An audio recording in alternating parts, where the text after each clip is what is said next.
September থেকে কার্যকর হচ্ছে নতুন জিএসটির হার। কোন জিনিসের কত দাম কিভাবে জানা যাবে জানিয়ে দিল কেন্দ্র সরকার। আগামী সোমবার 22 সেপ্টেম্বর থেকে দেশে পণ্য পরিষেবা কর জিএসটির নতুন হার কার্যকর হবে। নিত্য প্রয়োজনীয় অধিকাংশ জিনিসের দাম কমবে, তুলনায় অল্প কিছু পণ্যের দাম বাড়বে। কিন্তু পণ্যের প্যাকেটে পুরনো মুদ্রিত মূল্যই ছাপা থাকবে কিনা তা নিয়ে ক্রেতা এবং বিক্রেতাদের মধ্যে একটি সংশয় তৈরি হয়েছে।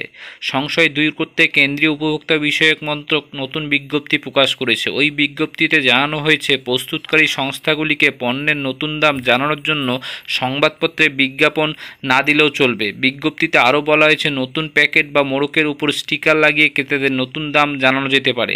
এইভাবে 22 সেপ্টেম্বরের আগে তৈরি হওয়া প্যাকেটজাত করা বিভিন্ন জিনিস নতুন দামে বিক্রি করতে হবে।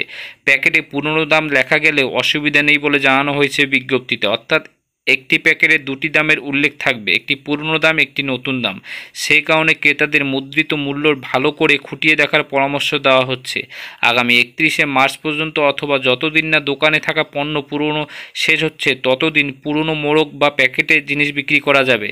বিভ্রান্তি যাতে না ছড়ায় তার জন্য সমস্ত রকম মাধ্যম ব্যবহার করে সংস্থাগুলিকে দোকানদার এবং ক্রেতাদের নতুন দাম নিয়ে অবহিত করার পরামর্শ দিচ্ছে কেন্দ্র। সেক্ষেত্রে নতুন মূল্য তালিকা তুলে দিতে হবে খুচরো পাইকারি বিক্রেতাদের কাছে।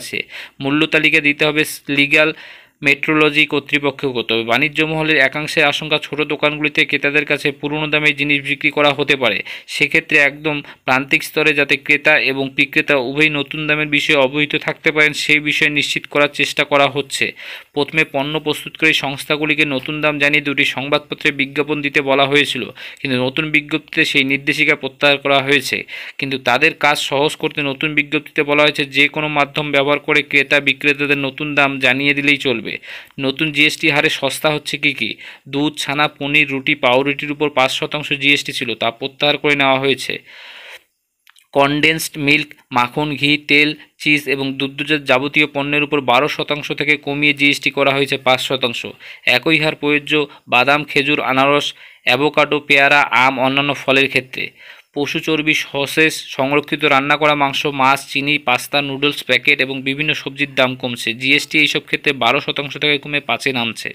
জ্যাম, জেলি, মাশরুম, নারকেল জল, ইস্ট, সর্ষে, সয়াবিন, ভুজিয়া এবং পানীয় জলের 20 লিটারের বোতলের উপর থেকে জিএসটি 12% থেকে কমে হলো এবার 5%। মধু, মিষ্টি, chocolate, cornflakes, cake, pastry, soup, ice cream, জিলেটিনের উপর জিএসটি কমানো হয়েছে।